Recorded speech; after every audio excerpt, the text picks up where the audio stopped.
Hello les amis, j'espère que vous allez bien. Aujourd'hui, on se retrouve pour une toute nouvelle vidéo.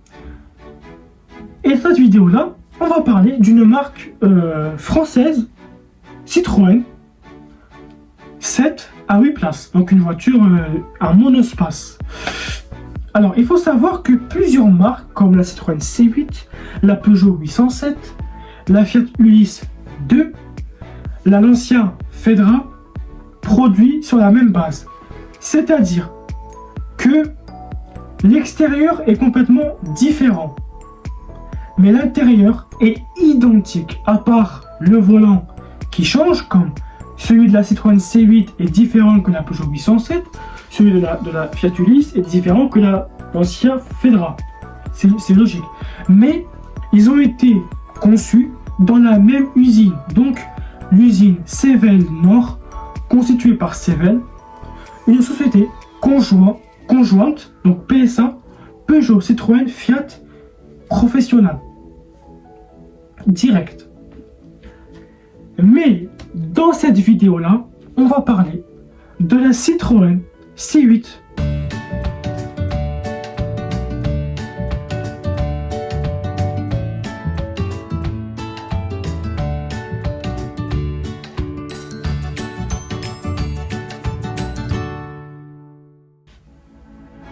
Je vous ai dit que les quatre intérieurs étaient identiques. Et la qualité est en nette hausse.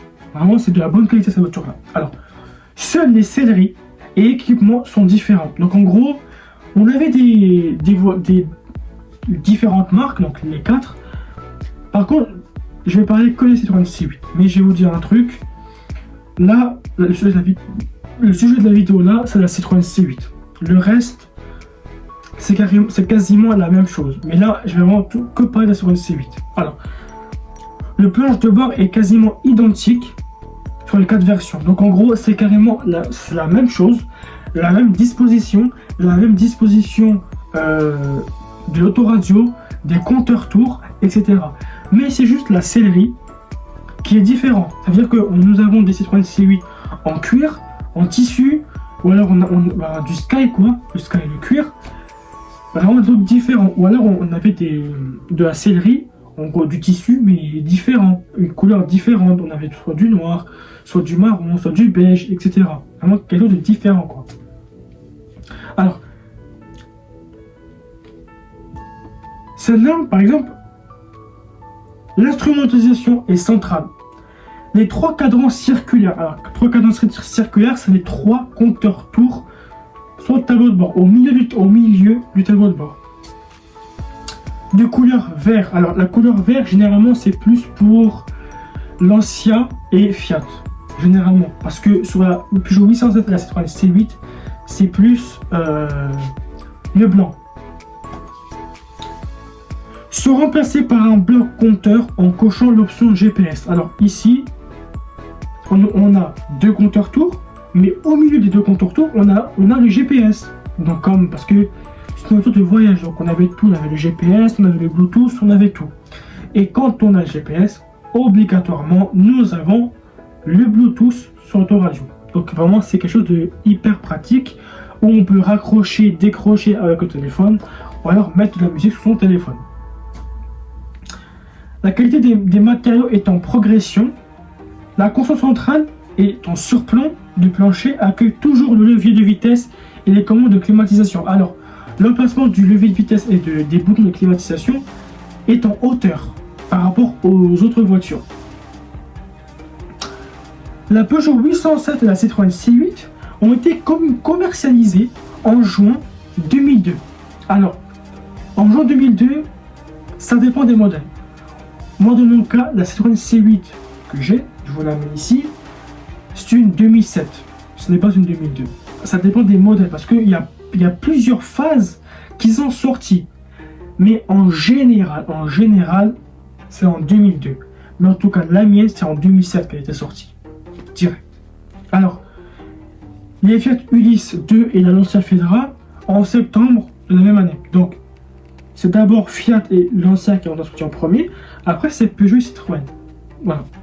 Donc, ils ont été lancés avec 3 motorisations, donc soit en essence, donc 2.0, 2.2 ou alors 3.0, ou alors en motorisation diesel. Donc il n'y en a que deux, soit 2.0 ou alors on a en 2.2 HDI ou GTD. Alors il y a GTD, GTD ou alors on a DCI. Alors la meilleure c'est HDI, la direct. Je ne vais pas faire le débat de quelle motorisation choisir. Pour moi c'est HDI parce que en termes de consommation, HDI est nettement plus supérieur. Donc la Citroën C8, c'est une marque française Citroën. Alors elle a été produite de 2004 à 2014. Donc celle que j'ai dans mon cas, moi c'est une phase 2, donc de 2008 jusqu'à 2012. Moi c'est 2008, la mienne c'est vraiment elle a été produite entre 2008 et 2012. Alors quand je vous ai dit 2007, ouais, j'aurais pu vous dire 2008, mais en fait elle a été sortie la mienne fin 2007, fin et début 2008. En gros elle était vraiment au bord 2008. Voilà, c'est pour ça que j'ai dit ça. Phase 3, 2012 à 2014. Avec un nombre d'exemplaires de 197 919 exemplaires. Donc une classe monospace 7 à 8 places. Et l'usine d'assemblage c'est Sevel Nord pour les 4 voitures. Salut YouTube, moi c'est Amine. J'ai décidé de créer ma propre chaîne pour vous partager ma passion que j'ai pour l'automobile. On aura mes rêves de jeunesse à travers des youngtimers, des projets fous dans l'automobile. Vous verrez des vidéos de moi en train de réparer des véhicules. Je conseille des personnes, que ce soit en mécanique ou autre. La connaissance des voitures automobiles est présente depuis toujours et je compte bien la garder et la faire évoluer. Bienvenue sur la chaîne Passionné Automobile. Maintenant, le moteur du véhicule. Alors, je ne vais pas faire la caractérisation de l'essence. Je vais parler donc de la voiture que j'ai moi. Donc moi, c'est une voiture diesel 2.2 HDI. La position du moteur est à l'avant transversal. Une cylindrée de 1997 à 2946 cm3. Une transmission de type traction. Une boîte à vitesse manuelle. 6 rapports. Alors, c'est 6 rapports. Parce que le moteur de Citroën C8 est tellement énorme, est tellement puissant. Vraiment, c'est une voiture qui a vraiment beaucoup de puissance. Vraiment, sur la route, ne faites pas trop la vitesse parce que c'est une voiture vraiment hyper puissante. Alors, il y a plus de voitures automatiques Citroën que Peugeot. Non, qu'est-ce que je raconte?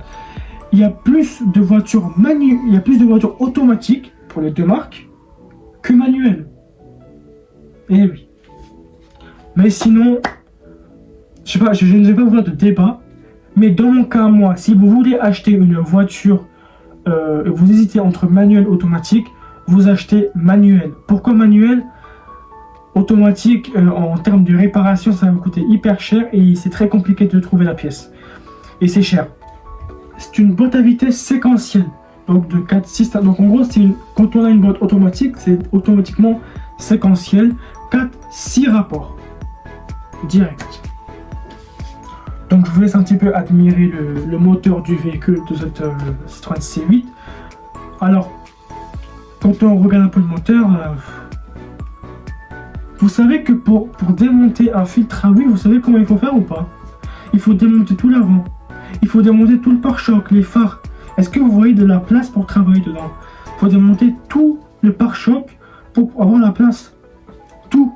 Est-ce que vous savez où il est le liquide de frein? Le liquide de frein, il est tout au fond.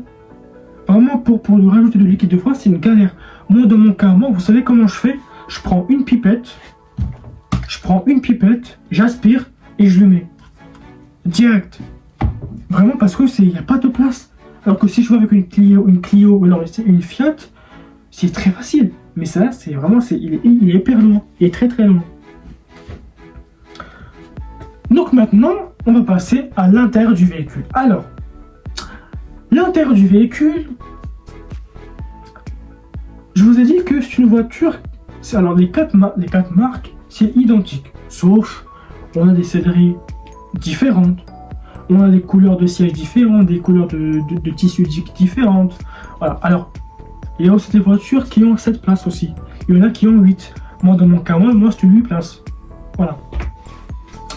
Alors, quand on regarde un petit peu le planche de bord, vraiment c'est magnifique. Moi, en tout cas, dans mon cas, moi, je n'ai pas le GPS. Moi, c'est direct les 3 compteurs tours. Alors, soit il y avait des voitures qui ont directement 3 compteurs tours, ou alors ils avaient 2 compteurs tours. Et au milieu, il y avait l'écran du GPS avec la planche de bord, donc les boutons de contrôle. Voilà. Mais il y a des voitures, généralement, quand on dit, d'ailleurs, j'aimerais vous corriger, il y a des gens qui disent que quand on a une voiture, avec un GPS officiel directement à la caméra de recul.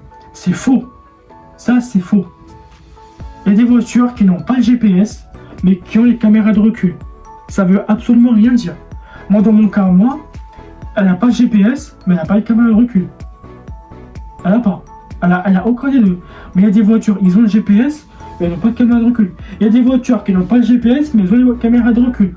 Je ne veux pas de Citroën C8 et Peugeot ou des quelles voitures qu'on parle. Hein. Vraiment.